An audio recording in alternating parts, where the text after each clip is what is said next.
All right, RCW faithful, strap yourselves in because things have gone completely off the rails, maybe in the best way possible, heading into Wrestle War. Oh, absolutely. Explosive is probably the only word for it. I mean, you'd have to be living under a rock if you haven't felt the tremors from Hellbound, End of the Line, the Royal Battle, and, well, the sheer chaos of Doomsday. Right.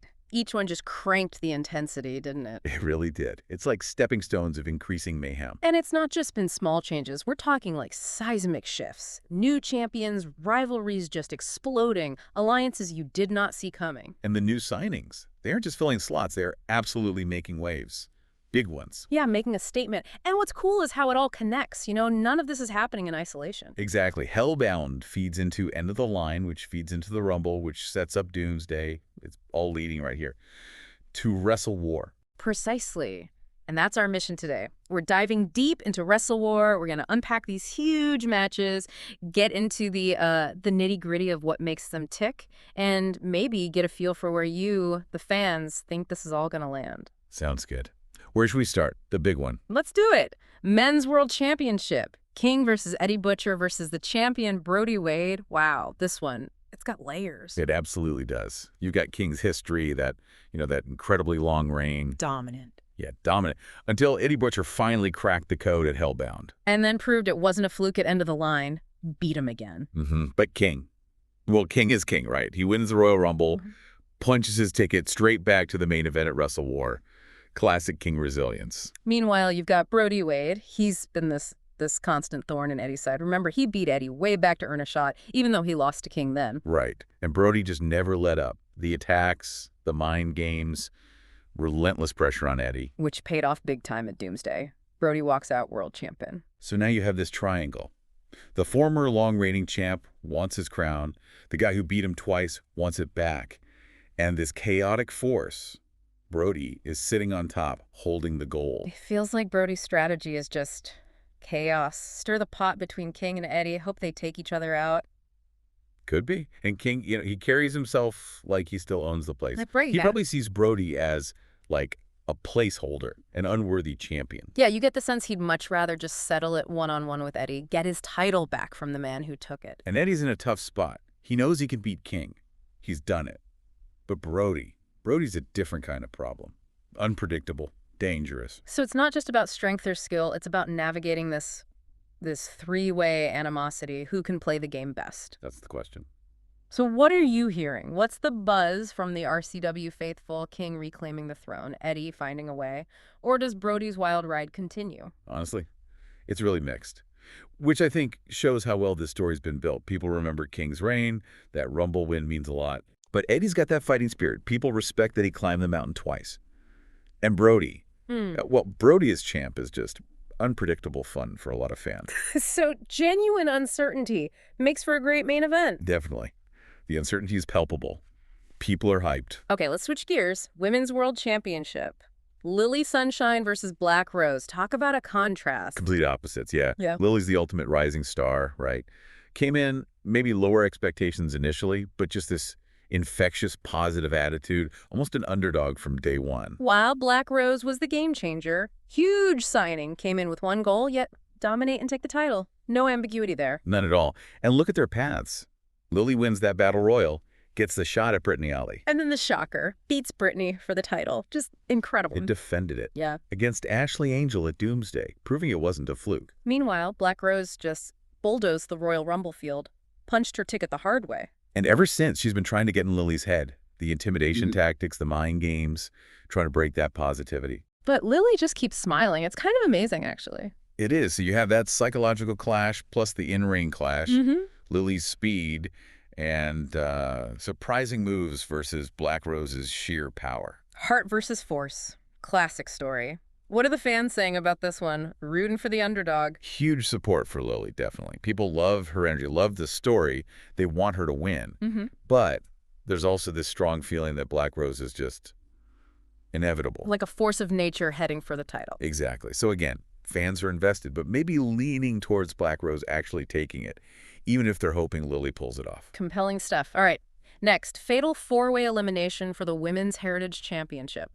Marcella, Rebecca Welch, Michelle Diaz, and the champ Linda Bishop. Wow, that's stacked. Seriously stacked. Mhm. He's got Marcella, who basically defined that championship with her epic reign. She's back to reclaim her belt. Then Rebecca Welch, inaugural women's world champ, held it twice. Wants to prove she's still the benchmark. Absolutely. And Michelle Diaz, I mean, a legend. Championships everywhere else. Came to RCW to dominate here, too. And holding the gold right now is Linda Bishop, another rising star. Struggled a bit early on, but finally won the big one at Doomsday. Huge moment for her. Yeah, and this match came about because of backstage chaos at Doomsday, didn't it? Rebecca and Michelle both felt they deserved a shot. Right, confronting Max Stone. And then Marcella returns, throws everything into disarray. So Max makes the four-way. Elimination rules. That just upped the chaos factor, doesn't it? Oh, massively. Alliances forming and breaking, targeting. It's going to be wild. Strategy is key. Who do you go after first? When do you make your move? Exactly. Fragile alliances, guaranteed betrayals. It's going to be a mental game as much as a physical one. So does a legend reclaim the gold? Marcella, Rebecca, Michelle? Or can Linda Bishop, the current champ, survive this absolute storm? What's the fan chatter? A lot of respect for the veterans, you know. Marcella, Rebecca, Michelle. Yeah. Many think one of them has to win. But Linda's journey has built a real following, too. People want to see her succeed against these odds. Another tough one to call. Makes Wrestle War so exciting. It really does. Okay, U.S. title. LJ Hernandez defending against Deshaun Williams. This one's personal. Been brewing a while. Yeah, it has. They've both been around RCW. And Deshaun initially, well, he didn't approve of LJ's past, did he? Looked down on him a bit. Judgmental, yeah. Yeah. Led to that cage match, which Deshaun actually won. Right. Deshaun used that momentum to go after the world title, but couldn't quite get there. LJ, meanwhile, got super popular with the fans Total fan favor. and won the U.S. title from Sebastian Wolf. Yeah. Then things got complicated again when Deshaun hooked up with Anthony Hogan, the A-listers. Ugh, the A-listers, Hogan's ego, Deshaun's resentment. They just started disrespecting everyone. The wrestlers, the fans. Yeah, rubbed a lot of people the wrong way, Yeah. especially LJ, Sebastian, guys who respect RCW's legacy. And Hogan used his influence to get Deshaun this title shot. But then LJ's team beat the A-listers in the Doomsday Riot match. Which has got a sting for Deshaun. That loss plus the title shot, he's more determined than ever now. Needs to win this, especially against LJ. So does Deshaun finally get his RCW championship? Or does LJ, the people's champ, keep rolling? What's the feeling out there? It's split again. Some feel Deshaun is overdue. His talent deserves gold. But LJ, man, the fans love LJ. His connection is strong. Feels like a battle for respect as much as the title. Definitely. Hungry challenger versus beloved champ. All right, let's pivot to something darker. Gel Baby Babe versus Willow. This one has a really creepy vibe. It really does. Del Baby Babe's been struggling. Since those world title losses, especially against Brittany, confidence shaken. Visibly shaken. And then Willow shows up, just appears. Cryptic promos, silent stalking at ringside.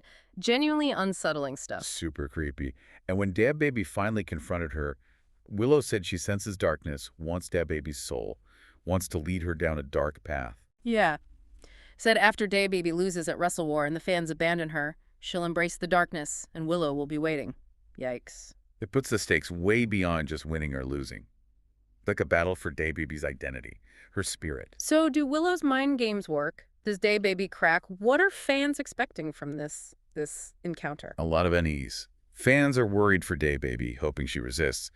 But Willow is fascinatingly sinister. People are morbidly curious about her endgame. It's a different kind of wrestling story. Captivating but disturbing. Okay, shifting back to pure ego. Anthony Hogan versus Warlord. Rookie versus vet. Yep, this started the second Hogan walked in, didn't it? All confidence, internet fame, zero experience, and immediately disrespects Warlord. That slapped the press conference. Set the tone immediately. Blatant disrespect for a legend. And you saw the tension in the Doomsday Riot match. Warlord hasn't forgotten. He wants to teach this kid a lesson, old school style. Classic entitled Newcomer versus Respected Veteran Who's Paid His Dues. So, does Warlord get his revenge? Does Hogan's lack of experience finally catch up to him? Fan prediction. Overwhelmingly, fans want Warlord to shut Hogan up. Huge respect for Warlords, not much love for Hogan's arrogance. But Hogan is unpredictable. You never know what stunt he might pull. Okay, another personal one, maybe the most brutal setting. Mike Hudson versus Sebastian Wolf. MMA steel cage. Oof. Yeah, former allies may be friends. Hudson joining the A-listers probably destroyed that. Felt like a betrayal to Wolf. And they were on opposite sides at Doomsday Riot. Now, Locked in a cage, MMA rules. That just screams violence. Takes away the wrestling spectacle, focuses on the fight, settling a score, no escape, no interference. Brutal. So locked inside MMA rules, what do fans think happens here? Expecting pure physicality, probably bloody, it's personal, it's about betrayal, about inflicting pain. The MMA rules just add another layer of potential brutality. A war of attrition. Mm. Intense. Then there's Brittany Lee versus Sarah Kay in an ambulance match. Yeah, stemming from that vicious Hell in a Cell match in Hellbound. That put Sarah Kay on the show for a long time. Brutal match. And Sarah's return at the Rumble. Electrifying. But clear she hasn't forgotten or forgiven Brittany. An ambulance match. Wow.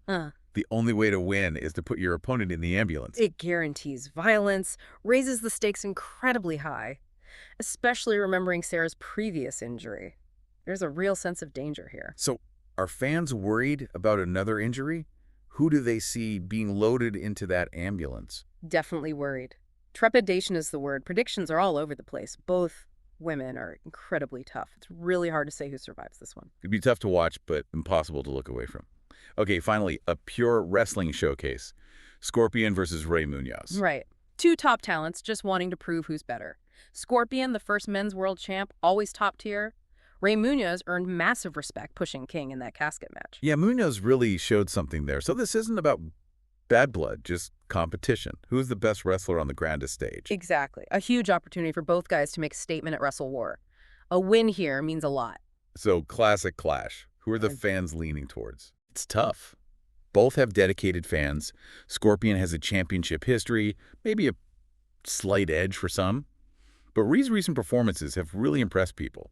Expecting a great technical match. Very close. Phew. Well, there it is. Just a glimpse at this absolutely loaded Wrestle War card. Every single match feels like it matters, doesn't it? It really does. And like you said earlier, it's all connected. The outcomes here, they're going to ripple through the entire RCW landscape. Big-time shifts could be coming. Absolutely. And now we want to hear from you, the RCW faithful. After this deep dive, what are your predictions? Which matches, which storylines have got you hooked? Let us know. Hit up our usual spots. Tell us what you think. Which match steals the show? Wrestle War feels like a real turning point for RCW, doesn't it? A culmination and a new beginning all at once. It really does. So, final thought for you to chew on heading towards the big night. Out of everything we've talked about, all these matches, all these stories, which single one do you think has the power to fundamentally change RCW's future? And what completely unexpected twist are you secretly hoping for or maybe dreading at Wrestle War? Let us know.